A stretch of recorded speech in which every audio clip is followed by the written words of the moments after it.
तो मेरे भाइयों, ये जो शुक्रनाश की आदत है ना, ये अग्नि को ध्वस्त कर देती है मेरे भाइयों। और जब अग्नि ध्वस्त हो जाती है ना, तो जीवन नरक बन जाता है, जीवन एकदम कष्टमय बन जाता है अग्नि खराब होने के बाद। तो मेरे भाइयों, आप लोग सावधान हो जाइए, सतर्क हो जाइए, अपने अग्नि को बचा कर रखिए मेरे भाइयों, अपने अग्नि को आप लोग खराब मत करिए। परम पिता परमात्मा के सभी अंशों को हृदय से मेरा सादर नमस्कार।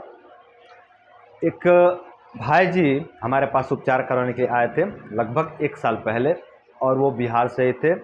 और वो जो है कि अपने पाचन तंत्र की समस्या को लेकर के हमारे पास आए थे। उनका पाचन तंत्र खराब हो गया था, खाने का डाइजेशन नहीं होता था, पेट की जठराग्नि बंद पड़ गई थी, और खाया पिया शरीर में नहीं लगता था, पेट में बहुत ज़्यादा गैस बनता था, चिपचिपा लैटरिन आती थी, यूडीएफ आता था, इस तरह के जो है कि अनेकों प्रकार के समस्याएं थे। तो वो कह रहे थे कि भैया, ये जो भी समस्याएं हमारे जीवन में उत्पन्न हुए हैं ना, इसका मूल कारण है ब्रह्मचर्य नाश। वो कह रहे थे कि मैंने अनजाने में बहुत ज़्यादा ब्रह्मचर्य नाश कर दिया है, बहुत ज़्यादा शुक्रनाश कर दिया है, और अब हमारी स्थिति बहुत ज़्यादा ख़राब हो चुकी है। वो कह रहे थे कि भैया, ये तो जो समस्याएं दिख रही हैं ये तो हैं ही हैं, साथ ही मुझे भय बहुत ज़्यादा लगता है, मुझे डर बहुत ज़्यादा लगता है। वो कह रहे थे कि मेरा हृदय हमेशा ही थोड़ा थोड़ा कांपते रहता है, मतलब हृदय में कपकपी सी बनी रहती है। और वो ये भी बता रहे थे कि भैया, मैं पहले बहुत तेज़ बाइक चलाता था, जो मोटरसाइकिल होती है, बाइक होती है ना, वो कह रहे थे कि मैं पहले बहुत तेज़ चलाता था, बहुत अच्छा चला लेता था, डर भय चिंता नाम की कोई चीज़ जीवन में थी ही नहीं। लेकिन भैया अब जो है कि बाइक चलाने में मुझे बहुत डर लगता है, मैं बाइक चला ही नहीं पाता हूँ। यदि खुला रोड हो या फिर कोई खुला एरिया हो तो वहाँ थोड़ा बहुत चला लेता हूँ, लेकिन बड़ा रोड हो या फिर बाज़ार वजार हो, भीड़ भाड़ हो ना, तो वहाँ मैं चला ही नहीं पाता हूँ। मुझे बहुत ज़्यादा डर लगता है, हाथ कांपने लग जाता है, हृदय कांपने लग जाता है, बाइक पर बैठते ही जो है कि कपकपी शुरू हो जाती है। वो ये भी कह रहे थे कि भैया ये तो छोड़िए, यदि कोई दूसरा बाइक चला रहा हो ना, तो मैं पीछे भी नहीं बैठ पाता हूँ। जब पीछे बैठता हूँ ना, तब भी मेरा हृदय कांपने लग जाता है। ऐसा लगता है कि जैसे सामने से कोई गाड़ी आकर के हमको टक्कर मार देगी, या फिर यही गाड़ी किसी गाड़ी में टक्कर मार देगी और सब कुछ बर्बाद हो जाएगा, ऐसा उनको डर लगता है ना। और कह रहे थे कि ये तो है ही, ये डर है ही है। यदि मैं पीछे बैठा हूँ, कोई बाइक चला रहा हो, यदि ब्रेकर आ जाता है रास्ते पे ना, तो उस ब्रेकर से भी मुझे डर लगता है। उस ब्रेकर पे मतलब जैसे गाड़ी चढ़ती है ना, तो ऐसा लगता है जैसे शरीर से प्राण निकल गया, पूरा जो है एकदम शरीर शून्य सा पड़ जाता है उस ब्रेकर पर चढ़ते ही। तो कह रहे थे कि इतनी ज़्यादा जो है कि समस्याएं हमारे अंदर जो है कि प्रकट हो गई हैं, और इसका कारण है ब्रह्मचर्य नाश। तो हमने उसे पूछा कि बंधु, ब्रह्मचर्य नाश आप कब से कर रहे हो? तो उन्होंने कहा कि भैया, ये तो करीबन 13-14 साल से मैं नाश कर रहा हूँ। तो मैं बोला अच्छा, और ये जो डर भय चिंताएं हैं, ये आपके जीवन में कब से आई हैं? तो वो कह रहे थे कि भैया, ये करीबन 3 साल हो गए इन डर भय चिंताओं को उपस्थित हुए, है ना। तो मैंने पूछा, ये पाचन तंत्र कब खराब हुआ है? तो कह रहे थे कि पाचन तंत्र खराब हुए भी लगभग वही 3 साल के आसपास हो गया, है ना। तो मैंने बोला कि बंधु, ये जो पाचन तंत्र खराब हुआ है ना आपका, इसी कारण ये डर भय चिंताएं आए हैं। ये जो पाचन तंत्र आपका खराब हो गया ना, जो आपकी जठर अग्नि मंद हो गई ना, उसके कारण ये डर भय चिंताएं प्रबल हुए हैं। हाँ, ये भी बात सही है कि ये जो पाचन तंत्र खराब हुआ है, ये इसका मूल कारण ब्रह्मचर्य नाश ही है ना। लेकिन जब तक ब्रह्मचर्य नाश कर रहे थे, तब तक तो डर भय चिंताएं नहीं थी। ब्रह्मचर्य नाश के कारण जब पाचन तंत्र खराब हुआ ना, जब अग्नि बिगड़ गई, तब ये डर भय चिंताएं उपस्थित हुए, है ना। तो मैंने कहा कि बंधु, यदि हम लोग जठर अग्नि को ठीक कर लेते हैं ना, यदि हम लोग मंद अग्नि को दूर कर लेते हैं ना, तो ये जो डर भय चिंता आपके अंदर व्याप्त हो गई है, जो आपके हृदय में डर बैठ गया है, जो कपकपी बना रहता है आपके हृदय में, या फिर जो तरह तरह का जो भय आपको परेशान करते हैं ना, ये सभी भय, ये सभी चिंताएं आपके जीवन से दूर होने लग जाएंगे, यदि हम लोग अग्नि पर काम कर लेते हैं तो। उन्होंने कहा कि भैया, काम करिए आप, बहुत कृपा होगी आपकी। यदि ये डर भय चिंताएं खत्म हो जाती हैं तो मेरा जीवन बहुत सहज हो जाएगा। भैया, मैं कुछ कर नहीं पाता हूँ, मैं कुछ निर्णय नहीं ले पाता हूँ, मैं कहीं बाजार भी नहीं जा पाता हूँ, कहीं रिश्तेदारी भी नहीं जा पाता हूँ, बहुत ज़्यादा डर लगता है। एक तो शरीर खराब हो गई, इसकी वजह से मुझे शर्म लगता है कहीं जाने में। दूसरी बात कि मैं जा भी नहीं पाता हूँ, क्योंकि कपकपी होती है शरीर में और हृदय में। मतलब कोई कहीं झगड़ा हो रहा तो उस झगड़े को मैं नहीं देख पाता हूँ, हृदय काँपने लग जाता है। तो आप इससे हमें मुक्ति दिलाइए भैया। पेट थोड़ा देर सवेरे ठीक होगा चलेगा, लेकिन भैया ये पहले हमको ठीक कर दीजिए। कपकपी हमको बहुत परेशान कर रहा है, ये हृदय का जो डर है ना, ये मुझे बहुत परेशान कर रहा है। तो मैंने कहा, चिंता मत करिए बंधु, इसका मूल कारण मंदाग्नि है। हाँ, जो शुक्रनाश है, वो भी इसका एक कारण है ना। लेकिन शुक्रनाश कर रहे थे, है ना, तो इतना ज़्यादा तो प्रभाव नहीं पड़ रहा था। बट जब अग्नि खराब हो गई तब आपको ये सब समस्याएं उत्पन्न हुए हैं। ये अलग बात है कि शुक्रनाश के कारण ही अग्नि खराब हुई है, लेकिन यदि हम लोग चिकित्साओं से, यदि हम लोग औषधियों से अग्नि को ठीक कर लेते हैं ना, तो ये जो डर है, ये भय है, जो चिंताएं हैं ना, ये बहुत हद तक नियंत्रित हो जाएंगे और आपका जीवन बहुत सहज बन जाएगा।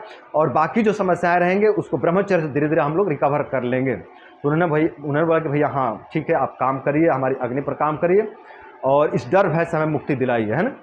तो हमने जो है कि उनके अग्नि पर काम करना शुरू किया। उनका जो पाचन तंत्र बिगड़ा था उस पर काम करना शुरू किया और करीबन 12-13 दिन जाते जाते ना, मतलब डर भय चिंता में बहुत हद तक नियंत्रण मिल गया। करीबन 60 से 70%, लगभग 60 से 70% तक उनके डर भय चिंताएं ये सब जो है कि नष्ट हो गए। और अब जो है कि वो थोड़ा थोड़ा बाइक चलाने लग गए और बाजार में भी जाने लग गए, भीड़ भाड़ में भी जाने लग गए और थोड़ा थोड़ा मतलब कॉन्फिडेंस उनके अंदर आने लग गया अग्नि की चिकित्सा करने से, है ना। तो मैं बोला कि ये बहुत अच्छा रिजल्ट रहा है, आप इसी रिजल्ट के साथ में जो है कि आगे बढ़ेंगे। और मतलब पाचन तंत्र उनका सही हुआ, पाचन तंत्र भी बहुत अच्छा रिजल्ट मिला था, है ना। और जब पाचन तंत्र पर रिजल्ट मिला, जब अग्नि का वृद्धि हुआ ना, तो जो उनके अंदर डर भय चिंताएं व्याप्त थे ना, जो उनका हृदय कांपते रहता था, वो जो है कि समस्या उनके बहुत हद तक नियंत्रित हो गए। मैं बोला इसी को लेकर के आप आगे बढ़ेंगे और ब्रह्मचर्य को जारी रखेंगे। ये बचे हुए समस्याएं ब्रह्मचर्य से धीरे धीरे नष्ट हो जाएंगे और साथ में चिकित्सा चलते रहेगा, तो इस चिकित्सा का भी अच्छा प्रभाव रहेगा और ब्रह्मचर्य का भी अच्छा प्रभाव रहेगा। साथ ही आप हमेशा जो है कि पॉजिटिव रहेंगे, हमेशा मोटिवेट रहेंगे। यदि आप डिमोटिवेट होते हैं, यदि आप नकारात्मक होते हैं ना, तो बंधु आप पुनः नीचे गिर जाओगे। आपको जो है कि ब्रह्मचर्य का मदद लेना है और जो औषधियाँ हम चयन के हैं, इन औषधियों को लेकर के आगे बढ़ना है। ये सभी जो है कि डर भय चिंताएं आपके खत्म हो जाएंगे।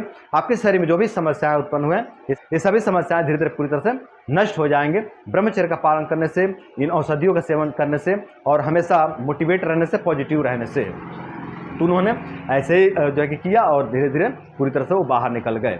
तो बंधुओं, ये घटना मैंने आप लोगों को इसलिए बताया ना, ताकि आप लोग इस तरह की गलती ना करें मेरे भाई। ये जो ब्रह्मचर्य नाश है ना, ये बहुत समस्याओं को उत्पन्न करता है मेरे भाई।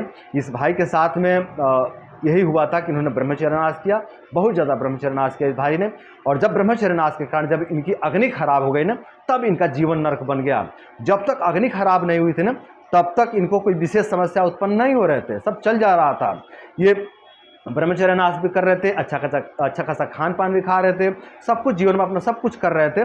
लेकिन जब अग्नि खराब हो गई ना, तो इनका जीवन जैसे रुक सा गया, इनका जीवन पूरी तरह से नरक बन गया अग्नि खराब होने के बाद। तो मेरे भाइयों, ये जो शुक्रनाश की आदत है ना, ये अग्नि को ध्वस्त कर देती है मेरे भाइयों। और जब अग्नि ध्वस्त हो जाती है ना, तो जीवन नरक बन जाता है, जीवन एकदम कष्टमय बन जाता है अग्नि खराब होने के बाद। तो मेरे भाइयों, आप लोग सावधान हो जाइए, सतर्क हो जाइए, अपने अग्नि को बचा कर रखिए मेरे भाइयों। अपने अग्नि को आप लोग खराब मत करिए। यदि आपकी अग्नि खराब हो जाती है ना मेरे भाई, तो आपका जीवन एकदम कष्टमय बन जाएगा, एकदम नरक बन जाएगा। देखिए, अग्नि के खराब होते ही ना कॉन्फिडेंस एकदम नीचे चला जाता है, एकदम नीचे चला जाता है, एकदम नीचे चला जाता है मेरे भाइयों, कुछ नहीं बचता है। देखिए, यदि कोई व्यक्ति ब्रह्मचर्य नाश कर रहा है और उसकी अग्नि ठीक ठाक है ना, तो उसका कॉन्फिडेंस रहता है, उसका कॉन्फिडेंस ठीक ठाक रहता है, इतनी ज़्यादा ध्वस्त नहीं होता है, उसका भी कॉन्फिडेंस नष्ट होता है, लेकिन इतना ज़्यादा नष्ट नहीं होता है जितना अग्नि खराब होने के बाद नष्ट हो जाता है। तो मेरे भाइयों, जब कोई व्यक्ति ब्रह्मचर्य नाश कर रहा हो तो उसका कॉन्फिडेंस नष्ट होता है, लेकिन बहुत ज़्यादा नष्ट नहीं होता है। लेकिन जब अग्नि खराब हो जाती है ना, जब अग्नि चौपट हो जाती है ना, तो जीवन एकदम नरक बन जाता है। और अग्नि जितनी ज़्यादा खराब हो ना, उतना ही जीवन जो है कि कष्टमय बनता है, उतना ही ज़्यादा जीवन नरक बनता है। तो मेरे भाइयों, आप लोग अपने अग्नि से मजाक मत करिए, अपने अग्नि को जो है कि नष्ट मत करिए। आप लोग ब्रह्मचर्य का रक्षा करिए। ब्रह्मचर्य का रक्षा करने से अग्नि की रक्षा होता है। और यदि ब्रह्मचर्य नाश करने से ना अग्नि खराब हो जाती है ना, तो मेरे भाइयों, केवल ब्रह्मचर्य का पालन करने से अग्नि पूरी तरह से वापस नहीं आती है। थोड़ा चिकित्सा का हेल्प लेना ही पड़ता है, थोड़ा जो है कि औषधियों का मत लेना ही पड़ता है। यदि ब्रह्मचर्य नाश करने से बहुत ज़्यादा अग्नि खराब हो जाती है तो हाँ, यदि ब्रह्मचर्य नाश करने से थोड़ी बहुत जो है कि अग्नि में विकृति आया है ना, तो ब्रह्मचर्य का पालन करने से और अपना लाइफ स्टाइल बेहतर बना लेने से अग्नि पुनः प्राप्त हो जाती है। लेकिन यदि अग्नि बहुत ज़्यादा विकृत हो जाती है, बहुत ज़्यादा नष्ट हो जाती है ब्रह्मचर्य नाश के कारण ना, तो मेरे भाई वहाँ पे जो है कि चिकित्सक का मदद लेना पड़ता है, वहाँ पे औषधियों का भी मदद लेना पड़ता है। तो यदि अभी आपकी अग्नि सुरक्षित है मेरे भाई, तो आप ब्रह्मचर्य का पालन करिए, आपकी अग्नि सुरक्षित बनी रहेगी और कभी भी आपके जीवन में बड़े बड़े समस्याएं उत्पन्न नहीं होंगे, कभी भी इतना ज़्यादा भय, चिंताएं, शोक आपके जीवन में उत्पन्न नहीं होंगे यदि आपकी अग्नि ठीक ठाक है तो। और यदि आपकी अग्नि थोड़ी बहुत बिगड़ी है ना, तो आप परेशान ना होइए, आप ब्रह्मचर्य का पालन कीजिए, वो आपकी अग्नि पुनः आपको प्राप्त हो जाएगी, पुनः आपको आपकी अग्नि मिल जाएगी यदि थोड़ी बहुत विकृति है तो। और यदि आपकी अग्नि बहुत ज़्यादा विकृत हो चुकी है, बहुत ज़्यादा मंद हो चुका है, बहुत ज़्यादा आपको यूडीएफ आता है, बहुत ज़्यादा पेट में उपद्रव होते हैं, परेशानी होता है, खाना पीना आपको शरीर में लगता ही नहीं है, जो भी खाते हैं वो लैट्रिन में निकल जाता है, कुछ भी आपको शरीर को नहीं लगता है ना, तो मेरे भाई आप अपने आसपास के किसी अच्छे वैद्य से मिल करके कुछ हल्के फुल्के औषधियाँ लीजिए, अग्नि के लिए कुछ हल्के फुल्के औषधियाँ लीजिए और साथ ही आप ब्रह्मचर्य का पालन कीजिए, अपना लाइफ स्टाइल बेहतर बनाइए, नाम जप भी कीजिए, थोड़ा आध्यात्मिक बनिए, सत्संग वगैरह सुनते रहिए, आपका जीवन धीरे धीरे पूरी तरह से बेहतर बन जाएगा। आपके जीवन में जो भी समस्याएं उत्पन्न हुए हैं ये सभी समस्याएं धीरे धीरे पूरी तरह से नष्ट हो जाएंगे ब्रह्मचर्य का पालन करने से और अपना लाइफ स्टाइल बेहतर बनाने से और थोड़ी थोड़ी जो है कि सहायक औषधियों के सेवन करने से। तो मेरे भाइयों, आज की वीडियो में इतना ही। आशा करते हैं कि इस वीडियो से आप लोग बहुत कुछ सीखने को, बहुत कुछ समझने को मिला होगा और इस वीडियो से सीख लेकर के, इस वीडियो से समझ लेकर के आप सभी ब्रह्मचर्य व्रत का पालन करेंगे और ब्रह्मचर्य व्रत का पालन करके आप सभी अपने जीवन को सुंदर, सरल एवं सफल बनाएंगे। तो बंधुओं, आज के लिए बस इतना ही। नमस्कार।